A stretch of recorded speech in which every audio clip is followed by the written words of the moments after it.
মানুষ আছে কত নালিশ আমাদের কাছে আসে, মসজিদের ইমাম সাহেব মুয়াজ্জিন সাহেব মসজিদের টাকা খাইয়া লাইছে, কত বক্তা গো নালিশ আছে, অগ্রিম টাকা দিছে, মাহফিলেও যায় না, টাকা খাইয়া লাইছে।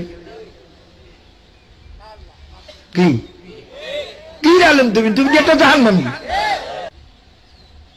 কিসের মুজাহিদ আর কিসের আলেম? কারণ হারাম মাল খেয়ে যে রক্ত এবং গোশত তৈরি হবে, তার জায়গা জাহান্নাম সারা হবে না। কত নালিশ আছে আমাদের কাছে। মাদ্রাসা মোহতামেম সাহেব শিয়ার সাহেব মাদ্রাসাটা খাইয়ে বেলাইছে। আরে সেদিনকে আমার কাছে একজনে বলে গেল, হুজুর কি ক্ষমা খাই মাহফিল টাফিল করিয়ে লাভ হইব তো বলকা। কারণ হুজুর গোলাপবাগ মাঠে কেসে বসা আছে একজন, কাল আমি 1000 টাকা দিলাম মাদ্রাসায়, আমার রসিদ দিল 200 টাকার। দায়িত্বশীল মুজাহিদ না হলে তার তো রসিদ কাটতে বসায় নাই। কি কথা ঠিক না? দায়িত্বশীল মুজাহিদ চোর। আসলে এই টুপি দাড়ি গুলো সব সাইনবোর্ড, আসলে চোর। কিয়ামতের দিনে তো চোরই উঠবে। কাল হুজুর যখন কইলাম বলে আপনি আমার 200 টাকা রসিদ দেন, টান দিয়ে আমার থেকে রসিদ হেডাও হয়ে গেল। তাই বোধ হয় 1000 টাকা সবই মাইক দিবে। কি তখন বললাম বাবা 2-1 লোক তো ঠিক হয়, কাল হুজুর খুব কম, বলে ওইটার জন্য এই চেষ্টাটু করি। হারুন রশিদ বাচ্চা গেছিল মাদ্রাসা দেখার জন্য, বাইরে ছেলেদের জিজ্ঞাসা করে, বাচ্চাদের এরা ছেলেপেলেরা জানে না। কাল বাবা তুমি পড়ো কেন? কেউ কাজে আমার বাবায় কাজী আছে, আমি যদি লেখাপড়া না করি আমি তো কাজী হইতে পারবো না। একজনকে আমার বাবাই উজির, আমি লেখাপড়া না করলে উজির হইতে পারবো না। একজনকে আমার বাবাই মুফতি, আমি যদি লেখাপড়া না করে আমি তো মুফতি হইতে পারবো না। হারুন রশিদ বাচ্চা দেল একেবারে খারাপ হয়ে গেছে। এই মাদ্রাসার পিছনে টাকা খরচ করে লাভ কি? কারণ হাদিসের ভিতরে যারা দুনিয়ার উদ্দেশ্যে লেখাপড়া করবে তারা বেহেশত তো পাবেই না, বেহেশতের ঘেরানো পাবে না। এই যারা দুনিয়ার উদ্দেশ্যে যদি কেউ পীরের কাছে মুড়ি দেন, সেটাও তো একই হুকুমের মধ্যে পড়বে। কি কথা ঠিক না? অধিকাংশ আলেমেরা মুড়ি দেয় খেলাফত পাওয়ার আশায়। এটা তো দুনিয়া। কি পীরমু খেলাফত পেলে পীরমু সরমরাই হুজুর মুড়ি ছাড়া বাংলাদেশে ভরা, হ্যার একটা খেলাফত পেলে কত দাম। ভাইরা আমার খুব খেয়াল করে নিয়েন। তখন ইমাম গাজ্জালী রহমাতুল্লাহ বোধহয় তিনি তখন ছাত্র জিজ্ঞাসা, বাবা তুমি পড়ো কেন? তাহলে আমি পড়ি, কোরআন হাদিস শিখতে না পারলে তো আল্লাহ আল্লাহ রসুলকে চিনতেও পারবো না, আমলও ঠিক মতো করতে পারবো না। তখন বাদশা বললেন, তাহলে একটা ছেলের কারণে মাদ্রাসা বন্ধ করলাম না, নচেত আমার সিদ্ধান্ত হয়ে গেছিল আমি মাদ্রাসা বন্ধ করে দেব। এটার পিছনে পয়সা খরচ করে লাভ নাই। কতক মুরিদ আচরণ দেখিয়া আমার মনে হচ্ছে অনেক সময় পীর মুরিদ বন্ধ করিয়ে দিই। কতকে দরবেশ হয়, লাফায় কাফায়, কেন? পয়সা বেশি পাওয়া যায়। কি সবাই দেখে চা খাওয়ায়, দরবেশ হয়, দাবাত দেয়, এরাও দুনিয়া। কি বলেন? বাইরে দুনিয়া। আল্লাহ হাবিব ফরমান হুব্বুদ দুনিয়ার আসুকুল্লি খতিয়াতিন, সমস্ত গুনার মূলে হইল দুনিয়ার মহাব্বত। বাবারে দুনিয়ার মহাব্বত তো ধরে রাখা যাবে না। হ্যাঁ, যেই মহাব্বতে নামার দাসকে দুনিয়া দোস্তে দারাত, আগার দারাত বারায়ে দোস্তে দারাত। বাবারে যারা বক্তা হইতে চাও, আমি তো বক্তৃতা বলতে কিছু করতে পারতাম না। টাইটেল পাস করিয়েছে, ছেলে পেলে 2টা হয়েছে আমার, আমি তো শোনো না। তখন বাবাদানা জোর করে সবরে লইয়ে দিতেন। আমার তো স্বাস্থ্য খুব খারাপ, আমি সবর করতে পারতাম না, বাবাদানা জোর করে লইয়ে দিতেন। তা বেয়াদব তো ছিলাম না, যা বলতেন তাই শুনতাম। তখন গেছি, তাই দিতে আমার রস করতে খাড়া করিয়ে 10 মিনিট অতিরিক্ত 15 মিনিট বেশি আর বলতে পারতাম না। তার বাবাদানা এত সরকার সরিয়ে দিলি, আমি আব্বাদানা আমার কিছু মনে আসে না, তাহলে দূরে হাম্মক। তুই হাদিস কোরআন পড়ছো, 2 একটা আয়াত আর খালি হাদিস এই পড়তি আর খালি তর্জমা করতে গেলে হ্যাঁ মনে হয় না। এই বয়সেও আমি কোনো ওয়াজ করতে জানি না। জাগো দিলের মধ্যে বক্তা হওয়ার খেয়াল আছে, বাদ দাও। যদি মাওলায় কবুল করেন তোমার বক্তা বানাইয়ে লইবে। কি কথা ঠিক না? পীর হইতে চাও? আমি তো আজীবন চেষ্টা করছি যাতে বাবা আমার খেলাফত না দেয়, এই জিম্মাদারি আমার মাথায় না আসে। আল্লাহ বলে তুই ফিরিয়ে থাকবি, তোর দিয়ে করম। ওই আমি ঘুমাইয়া থাকতাম, লঞ্চে সফরে যাইও, বাগানে কই সৈয়দ কই, কাল হয়তো ঘুমাই রয়েছে। আর কত কাল ঘুমাইবে, পরে তো ঘুমের দিশাও তো পাইবে না। আমি বাগান আমি তো সফর করতে পারি না, আমার স্বাস্থ্য মোটে বরদাস্তই করে না। কালে আল্লাহ করাইলে তুই করবি কি? ঠিক আল্লাহ করাই হম কি গান। আমার যে অসুখ, এ নিয়ে সফর করা কোনো মানুষের জন্য সম্ভব বলে আমি মনে করি না। তবে আল্লাহ তো করাই দিয়েছে। আল্লাহ রাখবো বাবা, নিজে করতে যাইও না, নিজে সদস্য সেক্রেটারি হইতে যাইও না। আল্লাহ যদি বানায় তাহা অস্বীকারও করিও না। জাগত দিলের ভিতরে আছে আমাদের সোলন না বানাইলে আমি ঠিক মতো কাজ করবো না, তাহলে মনে কর তোমার নফসানিয়াত, তোমার সব বরবাদ, কোনো কিচ্ছু কাজে লাগবে না। বাবার হুব্বুদ দুনিয়ার অসকুল্লে খাতিয়াতেন, দুনিয়ার মহাব্বত হলো সমস্ত গুনার মূল। বাবার দুনিয়ার মহাব্বত ছাড়ো, যারা কেনা আসছো ব্যারাম পীড়ার থেকে সেবা পাওয়ার উদ্দেশ্যে বাবা দিলের থেকে দূর করো না। আমি মাওলারে পাওয়ার জন্য আসছি। যারা অন্য কোনো মকসুদে আসো, নিয়াত করো, দিলটা মাওলার দিকে ফিরিয়ে দাও। বাবা মাওলায় কবুল করিয়ে নেবেন। মাওলা তো চাই রয়েছেন। মুসা আলাইহিস সালামের জমানার একটা ঘটনা বোধহয় সবাই জানেন। এক সময় বৃষ্টি হয় না, মুসা আলাইহিস উম্মতদের নিয়ে দোয়া করতে বসলেন, নামাজ ইস্তিসকা পড়তে বসলেন। এত দোয়া করে বৃষ্টি হয় না। মাওলার কাছে দরখাস্ত করেন, মাবুদ গো আপনি কেন দোয়া কবুল করেন না, কেন বৃষ্টি দেন না? আল্লাহ পাক জানেন, আমার নবী মুসা, তোমার এই মজলিসে একটা গুনাহগার লোক আছে, ওই গুনাহগার দ্বারা যদি মজলিস থেকে উঠাইয়া না দাও আমি তোমাদের দোয়া কবুল করব না। মুসা আলাইহিস সালাম এলান করলেন, এই মসজিদের মধ্যে কে আছো একটা গুনাহগার, যার জন্য মাওলা দোয়া কবুল করেন না। মাওলা বলছেন তারে মজলিস থেকে উঠাই দেওয়ার জন্য কে আছো, তাড়াতাড়ি উঠতে যাও। বাবা যে গুনাহগার সে তো বলছে যে আমি ছাড়া আর কেউ না। আল্লাহ বাবার এখানে আমি আর একটা কথা জানি, এক ওলি আল্লাহ মুরিদদের বলছেন, বাবা তুমি এই কয়দিন এক সপ্তাহ না কতদিন সময় দিয়েছেন, তোমরা ভালো করিয়া ঘুরিয়া ঘুরিয়া তালাশ করে দেখতে আসো এই দেশের মধ্যে খারাপ লোক, সবচেয়ে খারাপ লোকটাকে, সবচেয়ে খারাপ লোকটাকে এই দেশে আমার কাছে বলবা। ভাইরা আমার মনে হয় বোধহয় বাইজি বুস্তামি রহমতুল্লাহ কেরা জানো, নাম মনে নাই, তিনি জোনায়েদ, হ্যাঁ জোনায়েদ বগদাদী রহমাতুল্লাহ আলাই, তিনি এসে বললেন এক সপ্তাহ পরে, হুজুর আমি দেখলাম এই দেশে আমার চেয়ে খারাপ লোক আর কেউ নাই। অন্যান্য মুরিদরা বলছে হুজুর অমুক লোকটা সবচেয়ে খারাপ, কেউ বলছে অমুক লোকটা সবচেয়ে খারাপ। আর জুনায়েদ বগদাদী রাহমাতুল্লাহ বলেন, হুজুর এই দেশে আমি তালাশ করে দেখলাম আমার চেয়ে খারাপ লোক আর কিছু কেউ নাই। हर कुजा पुस्ती आस्त आबाजार हर कुजा दर्द दवा आजार। বাবারে যেই জায়গায় জমির নিচু থাকে ঠালা থাকে ওই জায়গায় পানি গড়াইয়া গড়াইয়া যায়, যেই জায়গায় উঁচা থাকে ওই জায়গায় কোনো সময় পানি যায় না।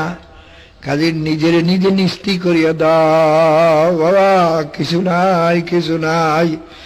এর অর্থই হইল লা ইলাহা ইল্লাল্লাহ, কিছু নাই কিছু নাই, আমিও নাই আমিও না। বাবা খুব খেয়াল করে নিও আল্লাহ। ওই তখন মুসা আলাইহিস সালাম বলার সঙ্গে সঙ্গে গুনাহগার তো ঠিক পেয়েছে তো আমার, আমি ছাড়া আর কেউ না। ও দিলে দিলে এমন ভাবে তওবা করা শুরু করছে যে মাবুদ গো এই মজলিসটা আমার চেয়ে গুনাহগার আর কেউ নাই। এখন যাদের যদি আমি উঠে যাই সবাই জানবে যে আমার কারণে এতক্ষণ বৃষ্টি হয় নাই, তাহলে এর চেয়ে আমার মরিয়া যাওয়া অনেক ভালো। মাওলা তুমি এখনই আমার গজব দিয়ে মারিয়ে ফেলাও। আর মাবুদ গো, আমি যদি না উঠি, তুমি তো তোমার নবীর চিনে যেতে পারো মুখ লোকটা গুনাহগার, তখন তো আমাকে ধরিয়ে উঠে দেবে। তাহলে তখন আমার এর চেয়ে মরা তো অনেক ভালো। মাওলা আমি ওয়াদা করতেছি আর জীবনে গুনার কাম করব না, তুমি মেহেরবানি করে আমাকে মাফ করে দাও আল্লাহ। বাবারও জাহেরাও কাঁদতে পারে না, চোখের পানি ফেলাই কাঁদবে তাও পারে না। মানুষের চোখের পানি দেখলে মুখে এইটাই গুনাহগার, দিলে দিলে কাঁদতেছে। আসল কান্না তো দিলের, আসল কান্না দিলের। দিলে দিলে কাঁদতে আছে। মাওলাই এমন রাজি খুশি হয়ে গেছেন, জব জব করে বৃষ্টি শুরু হয়ে গেছে। মুসা আলাইহিস সালাম বলেন, মাবুদ গো, আপনি বলছেন একটা গুনাহগার আছে, ওই মজলিস থেকে না ওঠা পর্যন্ত আপনি বৃষ্টি দেবেন না। মাবুদ গো, কই কেউ তো ওঠে নাই, কিন্তু আপনি তো বৃষ্টি দিলেন। তখন আল্লাহ পাক জানাই দিল, আমার নবী মুসা, যেই লোকটার কারণে এতক্ষণ আমি বৃষ্টি দেই নাই, ওই লোকটার কারণেই এখন আমি আবার বৃষ্টি দিলাম। ও এমন ভাবে আমার দরবারে কাঁদছে, এমন দরবারে এমন ভাবে তওবা করছে, ওর তওবা আমি কবুল না করিয়া পারলাম না। বাবা, যারা অন্য কোন দুনিয়ার নিয়াতে আসছো, নিয়াত পরিবর্তন করিয়া দাও। এটা দেখাবার জিনিস না, এটা অন্তরের জিনিস। ইন্নাল্লাহ লা ইয়ানজুরু ইলা সুওয়ারিকুম ওয়া আমালিকুম ওয়ালাকিন ইয়ানজুরু ইলা নিয়াতিকুম ওয়া কুলুবিকুম, আও কামা ক্বালা আলাইহিস সালাতু ওয়াস সালাম। আল্লাহ পাক রব্বুল আলামিন কিন্তু মানুষের জাহেরা সুরাতের দিকে চাইয়ে থাকেন না, জাহেরা আমলের দিকে চাইয়ে থাকেন না। আল্লাহ পাক সবসময় দেখতেছেন তোমার এবং আমার কলবের দিকে আর নিয়তের দিকে। মাওলা তো চাইয়ে রয়েছেন যাদের নিয়ত ছিল দুনিয়ার কোন স্বার্থ। বাবার নিয়ত পরিবর্তন করো। মাবুদ গো, আমি ভুল করছি, আমি বুঝি নাই। মাওলা, আমার নিয়ত পরিবর্তন করলাম, আমি এখানে আসছি একমাত্র তোমাকে রাজি খুশি করার জন্য। মাবুদ গো, বাবার নিয়ত পরিবর্তন হওয়ার সঙ্গে সঙ্গে আল্লাহ পাক রব্বুল আলামিন যদি তুমি আমি এইভাবে নিয়তকে খালেজ করতে পারি, সঙ্গে সঙ্গে মাওলা তোমার আমার নিয়তকে কবুল করিয়া নেবে। কথা ঠিক? এ বাবারে, মনে রাখবে দুনিয়া কিছু না, কিছু না, দুনিয়াটা স্বপ্ন। বাবা, স্বপ্নের জন্য কেন? আমার তো 68 বছর বয়স, আমার কাছে মনে হয় দুনিয়াটা স্বপ্নের মতো। এই জায়গায় কত কিছু দেখলাম, এখন কিছু নাই। আর ছোটবেলায় কত পানিতে নামিয়ে ডুবাইতাম, আম্মায় লাঠি নিয়ে লড়াইতো, হে ও জ্বর উঠবে। কই এখন বাইরা দেখি মানুষে আমারে বুড়া মেয়া কয়। বাবার স্বপ্নের মতো মনে হয়। এইরকম মনে রাখতো, মানুষ যখন কবরে যাবে, এই সারা দুনিয়ার জিন্দেগানিটা স্বপ্নের মতো মনে হবে। কি দেখতেছিলাম, কি হইয়া গেল, কই ব্যবসা বাণিজ্য, কই কিছুই তো দেখি না, সব তো শেষ হয়ে গেছে। কাজী বাবার নিয়তকে পরিবর্তন করো। নিয়ত পরিবর্তন করা একটু কঠিন, কারণ দুনিয়া তো দখল করিয়া বইছে। কি গাও, দুনিয়া তো চঙ্গল পাকড়িয়া ধরছে, এ তো যাইতে চায় না। মনে বুঝে ওরে মন না খাইয়ে মরবো, তবুও ভালো, তবু জাহান্নামে জ্বলতে পারবো না। কেউ আমাকে মান সম্মান করবে না, ভালো, তবু তো জাহান্নামে জ্বলবো না। আমি তো প্রায় বলি, বাবা, সারা দুনিয়ার লোক কেউ যদি আমাকে গলায় মালা দিয়া মাথায় নিয়ে যদি সারা দুনিয়াতেও নাচে, সারা দুনিয়ার মধ্যে একমাত্র আমাকেই সবাই বেশি সম্মান করে, তাতেই বা আমার কি লাভ যদি কবরে যাওয়ার পরে আযাব শুরু হইয়া যায়। আর বাবারে, সারা দুনিয়ার মানুষ যদি আমাকে ঝাড়ু মারে, জুতা মারে, আর যদি কবরে যাওয়ার পরে মাওলা আমাকে মাফ করিয়া দেন, এই দুনিয়ার ঝাড়ু মারা আর জুতা মারায় কি ক্ষতি রে বাবা। এই যে কত মানুষে ভাই ভণ্ড, ওটা কাফের, ওটা কিচ্ছু না। ওই যে এখন কত মানুষ আওয়াজ করে সর্বনে কীর্তন হয়, ওটা জাহান্নামী, এইরকম মহাবেলেও কয়। আল্লাহর ফজলে আমার দিলে কোনো আঘাত লাগে না। আমার কথা যে বলতেছে যে দোষের কথা, ঠিক ওই দোষটা আমার মধ্যে আছে কিনা এটা দিই তালাশ করিয়ে। আমি কালকে একজন আমার খলিফাকে বললাম যে আপনি দেখেন, ভালো করে তালাশ করিয়ে দেখেন এই যে সে বলতেছে ওই দোষ আসলে আমার মধ্যে আছে কিনা। যদি দোষ থাকে সংশোধন করা দরকার, আর যদি দোষ না থাকে অনেক কোনো কথাবার্তা বলার কোন প্রয়োজন নেই। আল্লাহর কাম আল্লাহ করবে। কি কম কাছে কেউ গালি দিয়ে চট করে রাগ হইয়া যাইও না। চিন্তা করো আমার মধ্যে ঠিকই এই দোষ আছে কিনা। যদি দোষ থাকে তাড়াতাড়ি সংশোধন হও, কারণ বাবা সময় তো নাও পাইতে পারো। আল্লাহর হাবিব ফরমান যখন নামাজের মধ্যে ডান দিকে সালাম ফিরাও তখন খেয়াল করো বাম দিকে সালাম ফিরাইতে পারি কিনা। বাবা এরকম মনে করো এই যে বসা আছি এখান থেকে দাঁড়াইতে পারি কিনা। কত মানুষ বাবা এইভাবে ইন্তেকাল হইয়া যায়। এই যে খুলনার খলিফা মাওলানা আব্দুল্লাহ সাহেব বিবি ইন্তেকাল করল, উনি তখন হজে। এই নামাজের আগেই আমার কাছে বললো, হুজুর ইন্তেকাল এত সুন্দর, কোনো অসুখ বিসুখ কিচ্ছু নাই, ডাক্তাররা বলে যে না তার কোনো ডিফেক্ট নাই, সব পরীক্ষা নিরীক্ষা সব ডিফেক্ট নাই। কারণ ছিল তরিকার বড় পাগল। মাদ্রাসার জন্য মহিলার ভিতর থেকে চান্দা উঠাইতো সবসময়। ইন্তেকালে আগেও 1300 টাকা রাখতে গেছে, মেয়েদের ছেলেদের ওসিয়ত করিয়ে গেছেন এই টাকা মাদ্রাসায় পৌঁছাইয়ে দিব। সুস্থ মানুষ মেয়েদের বলে তোমরা সূরা ইয়াসিন শরীফ পড়ো। সূরা ইয়াসিন পড়তেছে, এর মধ্যে জিকির করতে করতে আসতে চক্ষু বন্ধ করো। বাবা মরণ তো লাগবে, তোমারও মরণ লাগবে, আমারও মরণ লাগবে। মৌতটা কেমনে মৌত হবে আল্লাহ আল্লাহ। ওই যে এবছর গত পানির সময় ওই কুড়িগ্রামে ঘুঘু মুন্সি ডাকতো লোকে, ওই মানে সবসময় জেকের করতো তো এই জন্য ঘুঘু ঘুঘু করতো আর কি। তা গ্রামের লোকে ডাকতো ঘুঘু মুন্সি, তার নাম ঘুঘু মুন্সি না। ওই সবসময় জেকের কাটতো ইল্লাল্লাহ ইল্লাল্লাহ ইল্লাল্লাহ, তো ঘুঘুর মতো হুনা দেয় টিটকারি করতে, সবাই বলতো ঘুঘু মুন্সি। সে 5 ওয়াক্ত নামাজ মসজিদে পড়াইতো সবসময় জমাতে। 7 দিন হালকা করত 7টা, নিজে সুঙ্গা ফুকাইয়া দাওয়াত দিত সব হালকায়। আমার মনে হয় তার এই মর্তবা পাওয়ার সবচেয়ে বড় কারণ এইটা, নিজের একেবারে মিটে যেতেছিল, আমি কেউ না। সুঙ্গা ফুকে দাওয়াত 23 বছর পরে তার লাশ পাওয়া গেছে একেবারে তাজা।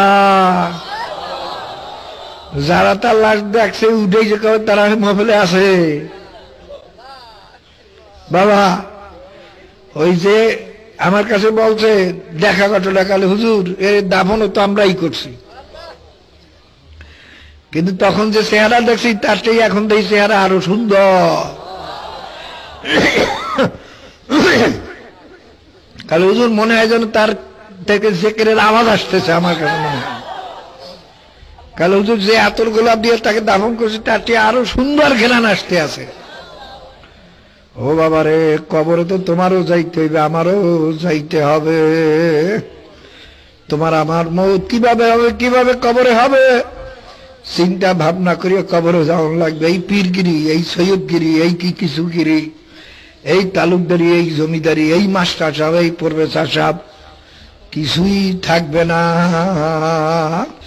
সব কিছু না, কিছু না। দিলের থেকে সব দূর করো, খালি মাওলার দরবারে কান্দো।